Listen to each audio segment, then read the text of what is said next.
الحمدللہ وکفا وسلام علی محمد المصطفیٰ وعلی آلہ وصحبہ اجمعین اما بعد۔ عن ام کلثوم بنت عقبہ رضی اللہ تعالی عنہا عن النبی صلی اللہ تعالی علیہ وسلم قال افضل الصدقہ صدقۃ علی ذی الرحم الکاشح او کما قال علیہ الصلوۃ والسلام۔ معزز سامعین، یہ حدیث جو ابھی آپ نے سنی ہے یہ علامہ البانی رحمہ اللہ کی تحقیق کے مطابق اتھینٹک اور صحیح ہے۔ انہوں نے اپنی کتاب صحیح الجامع کے اندر اس کو نقل کیا ہے اور حدیث نمبر ہے 1110۔ آئیے دیکھیں کہ نبی رحمت جناب محمد رسول اللہ صلی اللہ علیہ وسلم نے اپنے اس فرمان کے اندر ہمیں کس بات کی طرف متوجہ کیا ہے اور کس چیز کی طرف رغبت دلائی۔ ام کلثوم بنت عقبہ رضی اللہ تعالی عنہا بیان کرتی ہیں کہ اللہ کے نبی صلی اللہ علیہ وسلم نے ارشاد فرمایا کہ لوگوں، سب سے افضل صدقہ وہ ہے جو ایسے رشتہ دار کو دیا جائے جو رشتہ دار دل کے اندر دینے والے کے لیے دشمنی رکھتا ہو،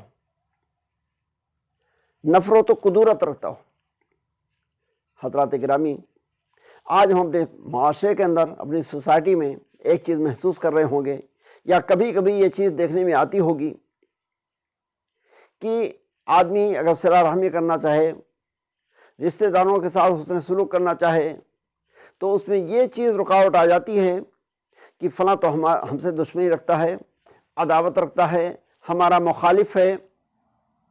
یہ چیز سوچ کر کے آدمی پھر ایسے رشتہ داروں کے ساتھ احسان کرنا اور ان کے ساتھ اچھے سلوک کے ساتھ پیش آنا گوارا نہیں کرتا ہے۔ لیکن آپ سن رہے ہیں کہ اللہ کے نبی صلی اللہ علیہ وسلم فرماتے ہیں کہ لوگوں، صدقہ تو جس کو بھی دیا جائے، احسان جس کے ساتھ بھی کیا جائے، حسن سلوک کا معاملہ جس کے ساتھ برتا جائے، ثواب سے خالی نہیں، اس میں بھی رب راضی ہوتا ہے، اللہ کی رضا اور خوشنودی اس میں بھی رکھی ہوئی ہے۔ لیکن اگر کوئی آپ کا رشتہ دار ایسا ہے جو اندرونی طور پر آپ سے دشمنی رکھتا ہے، آپ کا مخالف ہے، اس کو قلبی اور دلی طور پر آپ سے عداوت ہے،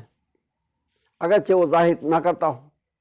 لیکن آپ اس کو محسوس کرتے ہوئے، جانتے ہوئے اگر ایسے رشتہ دار کی مدد کرتے ہیں، اس کے ساتھ تعاون کرتے ہیں، حسن سلوک کرتے ہیں، احسان کرتے ہیں، اچھا برتاؤ کرتے ہیں، تو یہ جو آپ کا احسان ہے یہ اللہ کی نظر میں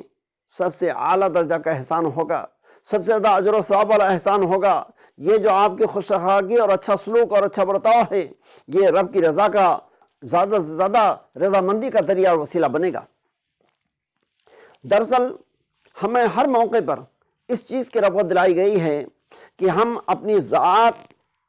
یا اپنے کسی ذاتی مفاد کو سامنے رکھنے کے بجائے ہمیشہ اللہ تبارک و تعالیٰ کی رضا اور خوشنودی کو سامنے رکھیں، ہمیشہ اللہ کو راضی رکھنا ہمارا مقصد ہو۔ یہ صرف ایک حدیث نہیں ہے بلکہ اس طرح کی اور احادیث ہیں۔ آپ جانتے ہیں کہ منافق ہے، کافر ہے، یہ مسلمان کا کبھی دوست نہیں ہو سکتا ہے، لیکن ہمارے نبی کریم صلی اللہ علیہ وسلم نے جب صلہ رحمی کی بات آئی ہے تو اس میں چاہے مسلم ہو چاہے غیر مسلم، چاہے مشرک ہو چاہے مومن، کوئی بھی ہو، ہمیں اس کے ساتھ خیر اور اچھائی ہی کرنے کی طرف رغبت دلائی ہے۔ اس موقع پر ایک بڑی مشہور حدیث کا مفہوم میرے ذہن میں آتا ہے کہ اللہ کے نبی صلی اللہ علیہ وسلم کی جو سالی تھیں اسماء بنت ابی بکر رضی اللہ تعالی عنہ، ایک مرتبہ ان کی ماں جو مشرکہ تھیں، حالت شرک میں تھیں، ابھی تک اسلام نہیں لائی تھیں، وہ اپنی بیٹی سے ملنے کے لیے آئیں۔ اسما کو پتا چلا کہ میری مشرک ماں مجھ سے ملاقات کرنے کے لیے آئی ہوئی ہے، لیکن اللہ اور اللہ کے نبی صلی اللہ علیہ وسلم کی اجازت اور فرمان کا ان کو اتنا خیال ہوتا تھا کہ کوئی بھی رشتہ دار ہو، جب تک اللہ اور اللہ کے رسول صلی اللہ علیہ وسلم کی طرف سے اجازت نہ ہو، اس کے ساتھ کسی قسم کا حسن سلوک نہیں کیا جا سکتا ہے۔ چنانچہ انہوں نے اللہ کے نبی صلی اللہ علیہ وسلم سے عرض کیا کہ اللہ کے رسول صلی اللہ علیہ وسلم، میری ماں مجھ سے ملاقات کرنا چاہتی ہے، مجھ سے ملنے آئی ہے، حالانکہ ابھی وہ حالت شرک میں، کیا میں ان سے ملاقات کروں، ان کے ساتھ جو صلہ رحمی کا تقاضا ہے وہ پورا کروں؟ اللہ کے نبی صلی اللہ علیہ وسلم فرمایا کہ سلی امک، کہ ہاں تمہاری ماں اگرچہ مشرک ہے لیکن ان کے ساتھ تم صلہ رحمی کا معاملہ کرو، یعنی دنیاوی طریقے پر ان کے ساتھ جو تعاون کا معاملہ ہو سکتا ہو اور اسی طرح سے انسانیت کا جو معاملہ ہو سکتا ہو وہ تمہیں پورا کرنا چاہیے، صلہ رحمی کے تقاضے کو پورا کرنا چاہیے۔ تو یہاں پر آپ غور کریں کہ ایک مشرکہ ہے لیکن پھر بھی اس کے ساتھ صلہ رحمی کا اللہ کے نبی صلی اللہ علیہ وسلم حکم دے رہے ہیں۔ حضرات گرامی، یہی نہیں بلکہ ہمیں عقبہ بن عامر رضی اللہ تعالیٰ عنہ کی روایت یاد آتی ہے جو مسند احمد کے اندر جید سند کے ساتھ نقل کی گئی ہے، اور جس کے راوی عقبہ بن عامر رضی اللہ تعالیٰ عنہ، وہ کہتے ہیں کہ میں نے ایک مرتبہ اللہ کے نبی جناب محمد رسول اللہ صلی اللہ علیہ وسلم سے عرض کیا کہ اخبرنی عن فواضل الاعمال، کہ اللہ کے رسول صلی اللہ علیہ وسلم ہمیں آپ افضل عمل، سب سے زیادہ فضیلت والے عمل، سب سے زیادہ اجر و ثواب والے عمل کی طرف متوجہ فرمائیں، ہمیں بتلائیں کہ سب سے زیادہ فضیلت والا ثواب والا عمل کیا ہے۔ اللہ کے نبی جناب محمد رسول اللہ صلی اللہ علیہ وسلم فرمایا کہ سل من قطعک وعف عمن ظلمک وآت من حرمک، کہ عقبہ سب سے زیادہ فضیلت اور نیکی والا کام ہے، عمل ہے، وہ یہ ہے کہ سل من قطعک، کہ تم سے جو رشتہ توڑنے کی کوشش کرے اس سے بھی تم جوڑنے کی کوشش کرو، جو تم سے کٹے تم اس سے جڑو، جو صلہ رحمی کے تقاضے کو نہ پورا کرے اس کے ساتھ بھی اللہ کی رضا اور میرا حکم سوچ کر کے صلہ رحمی کے تقاضے کو پورا کرنے کی کوشش کرو۔ وآت من حرمک، اور جو تمہارا حق نہ دے، اگر اس کا حق تمہارے پاس ہے تو رب کی رضا اور دین کا حکم سوچ کر کے تمہیں اس کے حق کو دینا چاہیے۔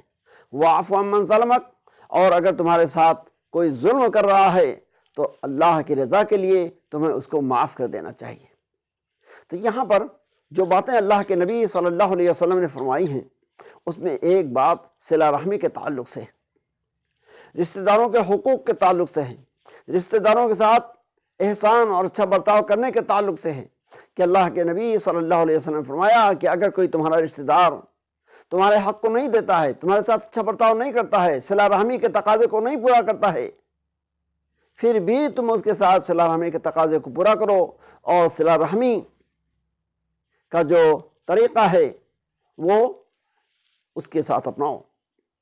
تو حضرات گرامی، یہاں پر میرے عرض کرنے کا مقصد یہ تھا کہ یہ صلہ رحمی ایک ایسا دینی حکم ہے، اللہ رسول صلی اللہ علیہ وسلم کی تعلیم و تلقین ہے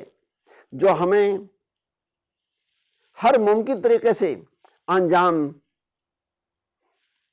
دینے کی طرف رغبت دلاتی ہے،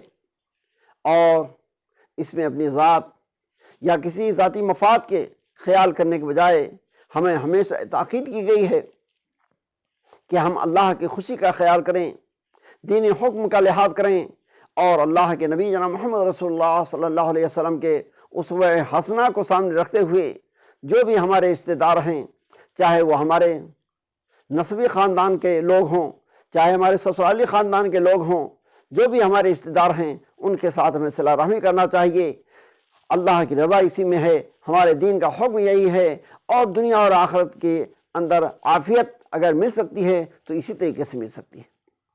تو بہرحال ہم اللہ تبارک و تعالیٰ سے دعا کرتے ہیں کہ رب کریم صلہ رحمی کا یہ جو ہمارے دین کا دیا ہوا طریقہ ہے، اسے بہر صورت اور ہر ممکن طریقے سے ہمیں اللہ اپنانے اور اس تقاضے کو پورا کرنے کی توفیق عطا فرمائے۔ اقول قولی ھذا استغفر اللہ لی ولکم ولسائر المسلمین فاستغفروہ من کل ذنب انہ هو الغفور الرحیم، وآخر دعوانا ان الحمد للہ رب العالمین، والسلام علیکم ورحمۃ اللہ وبرکاتہ۔